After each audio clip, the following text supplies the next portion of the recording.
Guys, I would say there are two awards right now as we sit here on October 4th that I think are over.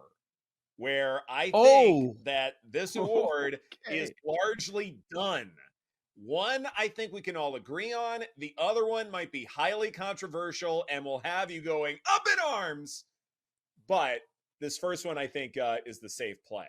When it comes to Comeback Player of the Year, Damar Hamlin has played snaps. Given what happened to him last year, he was a massive favorite to win this award.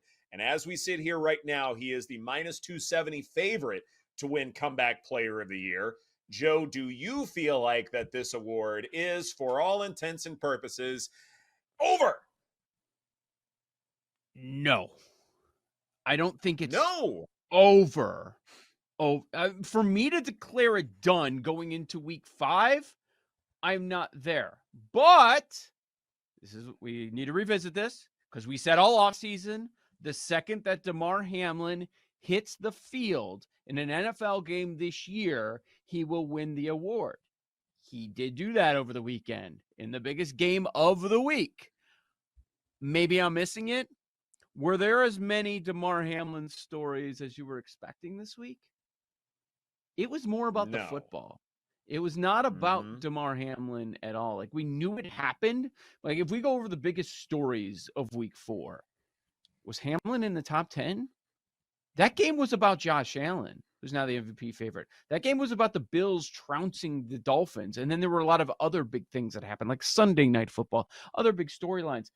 I just didn't see it in the bloodstream as much as I was expecting to see it. Do I think he's going to win? Do I think we were right about what we said this offseason? Well, if you look at the state of the Bills secondary, I certainly think so because there's going to be more opportunities. This is not a one-and-done situation. Hamlin is going to be playing more. You have Trey White with the Achilles this weekend. And then I don't know if Poyer's close to coming back or what, but Hamlin's going to be playing. And the move was minus 105 to the announcement on Friday that he was going to play because of Poyer to minus 250. And that's around the number we are right now. But I'm still hanging a minus 250. There was no change from before the game to after the game. So that's why I'm a little curious. So I hesitate to say it's over, but I still think he will win it. This is a situation where I would like to get a voter on because I think when it comes time to place the votes, that it's probably not a great look to do anything but Damar Hamlin, especially since he has played and everything that happened last season. I see your point about it not being a huge story, but I do think that maybe we're a little further removed. Like there's been so many stories on it, but I think with his name and people are going to remember what happened when it comes time to place that vote, I think he's going to get the checks. I do like the San Francisco 49ers to continue their dominance of the Dallas Cowboys. I just think we still have not seen an improvement in the Cowboys' run defense. They were good against the Patriots, but the Arizona Cardinals just absolutely running it down their throat, over 200 rushing yards. I mean, Kyle Shanahan is going to do the exact same thing, set up a lot of outside zone, have play action off of it. It is a good Dallas Cowboys defense, but I just worry if they get a negative game script and have Dak Prescott trying to throw from behind and the Niners just bleeding clock and running the ball a ton. I think it's very favorable towards the Niners in this matchup. Love it. I looked up the Sam Howell rushing prop. Good look there. I'm going to tail you on that. Any other props or matchups that you have your eye out for this weekend? Yeah, so obviously, waiting for a bunch more things to drop, but I do like Stephon Diggs in this game. I think he's going to continue to get fed, and I think we're going to see a lot of points in that Bills matchup, and they're just going to continue to feed their guy. We did have an explosive Gabe Davis game, but Tyson Campbell is a good corner in Jacksonville. Darius Williams is playing well. Had the pick 6 in that game against Atlanta, but I think you're going to see more of Stephon Diggs, not against Tyson Campbell, the number one guy there, has been playing the slot a little bit, playing out wide. But they don't really trail there. And I think he's just going to find soft spots in this zone. I think he's going to be able to, there's not a good enough pass rush right now in Jacksonville to really give Josh Allen problems. The over 6.5 for Stephon Diggs is a bet I like.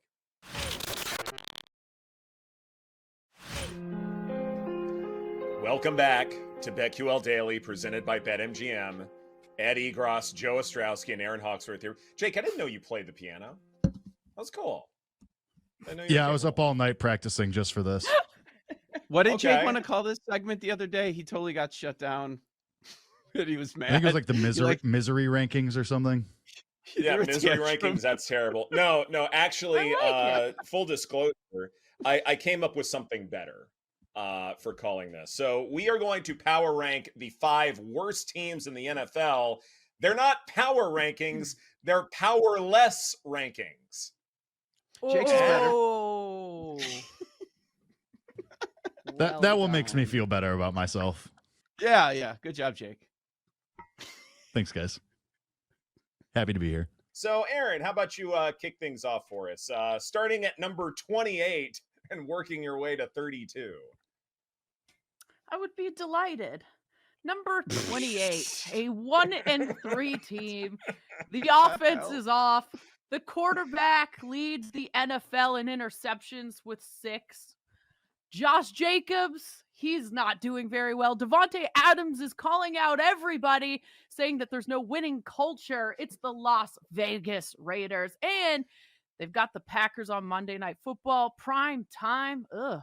Gosh, you got to step it up. Not a lot of confidence in this Raiders team, so they make number 28 for me. 29. You were supposed to turn things around with Sean Payton. Nothing is working. Ooh. The comeback against the Bears, it was cute. It was cool. But also, may I point out, you were down 28-7 to the worst team in the NFL. So I'm not sure if that's a lot to get excited about. The defense has fallen off a cliff since last year. Expectations were higher, so you have to be on this list. No bueno, Denver. Number 30, a 1-3 team again. The New York Giants. The Giants have now been outscored 64-3 at home this season and would be winless if it wasn't for that comeback against the Cardinals, another team that could possibly be on this list. New York giving up 11 sacks, scored just 3 points against Seattle. That's awful. Daniel Jones also tied for 6 interceptions, which is the highest in the NFL. And it's not going to get easier. Why? Because they're going to play the Dolphins and the Bills coming up next. So good luck with all of that to the Giants. All right, now I got to switch gears. A couple 0-4 teams. We've got the Panthers at 31. Nothing is going right. Bryce Young came back and the offense wasn't very good. Not a lot to say there. They need to figure out what's going on with their offensive line. They play the Lions this week. I expect them to lose again. And then, of course, at number 32, we have the Bears at 0-4. Justin Fields struggling. His QBR close to the bottom in the league. The offense is out of sync. A lot of issues. Plenty of blame to go around. Just not good. And they play the Commanders, who also I debated putting on this list, but they're not quite bad enough.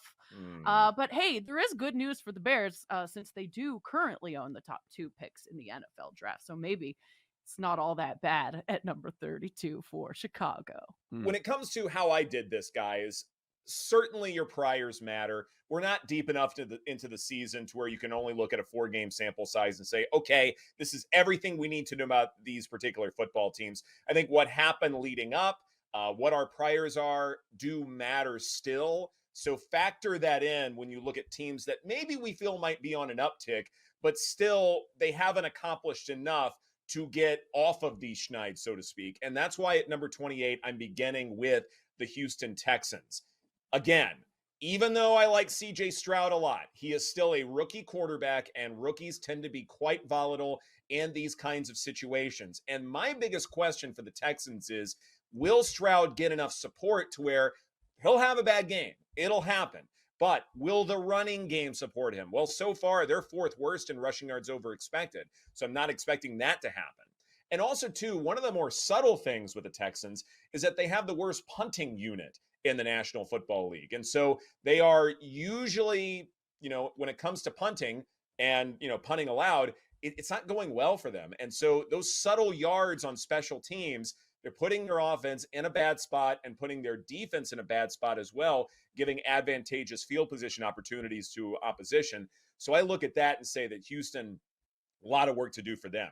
Number 29, staying in the division, it's the Indianapolis Colts. And even though Anthony Richardson looked good in spurts on Sunday against the Rams, at the same time, when you have a rookie quarterback who has already missed time this early in the season, you don't hold that against him, but it does stunt his growth. It stunts his development. And so here is a team I feel like could just go on a massive losing streak. The pass defense has been bad for much of the season.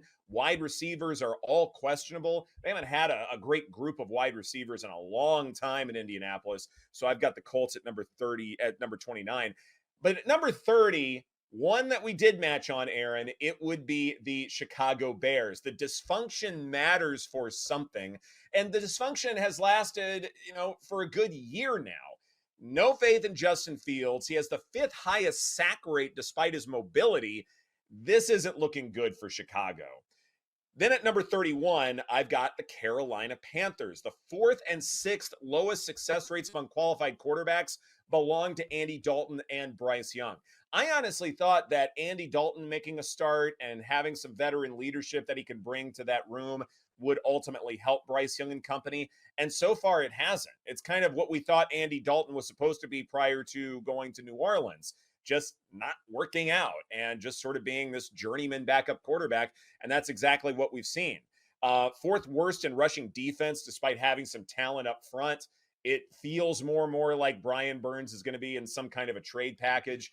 Carolina is already looking ahead to next year, but they're not even in a good position to be worried about next year. So they're in big trouble.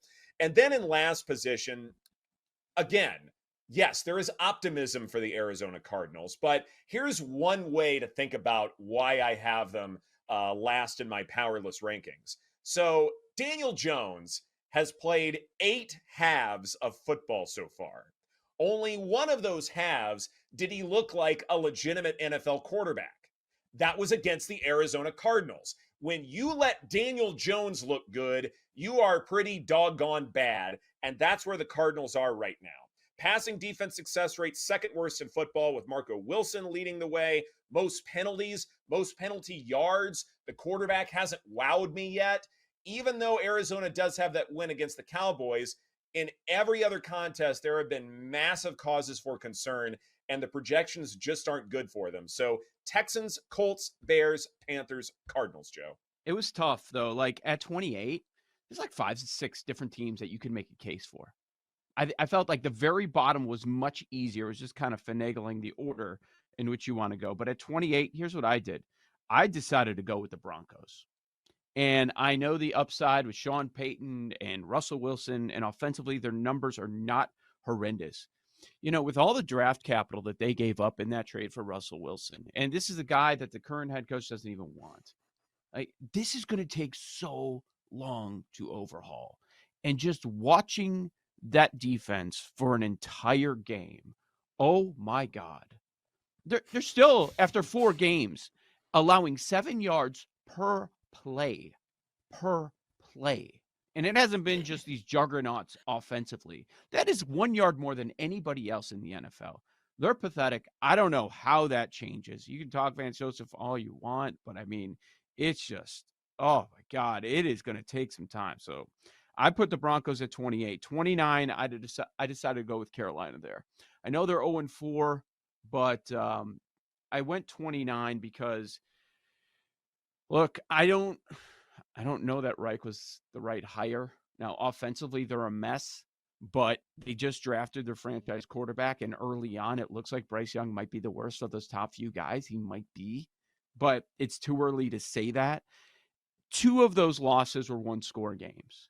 So I'm giving them something. And they did put 27 on the board at Seattle. So I'm going with the Panthers at 29. Now the Giants, this is where we're going. Like, what do you have to hang your hat on? I don't want to kill them because of the injuries, the brutal injuries they've dealt with on each side of the ball, because Andrew Thomas and Saquon are so vital to this team, but it's not like they're good with them on the field either.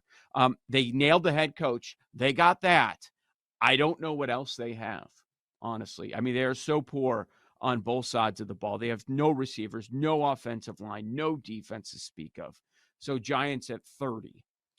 31, I went with the Vegas Raiders. Josh McDaniels is a train wreck, okay? They have one player on each side of the ball, Devontae Adams and Max Crosby, and they can't lift up the entire team. So on offense, your best player is not your quarterback. So, I mean, Devontae's going to do what he can. He's phenomenal, but there's only so much he can do. Josh Jacobs goes from being the rushing leader to now one of the worst running backs in the first month of the season. I don't know what they're going to do. Are they going to stick with O'Connell long term? I do know that the Raiders stink, and McDaniels, they need to start over again. So I put them 31. No surprise, Bears are 32nd. Back to what do you have to hang your hat on? What do the Bears have? Do they have upside with the quarterback? I don't know. We'll see. I want to see how Fields does tomorrow off the best game of his career. I know they don't have a head coach. I know they don't have an offense to speak of. Luke Getsy's a disaster at offensive coordinator. I know they don't have anybody on defense. It's terrible there.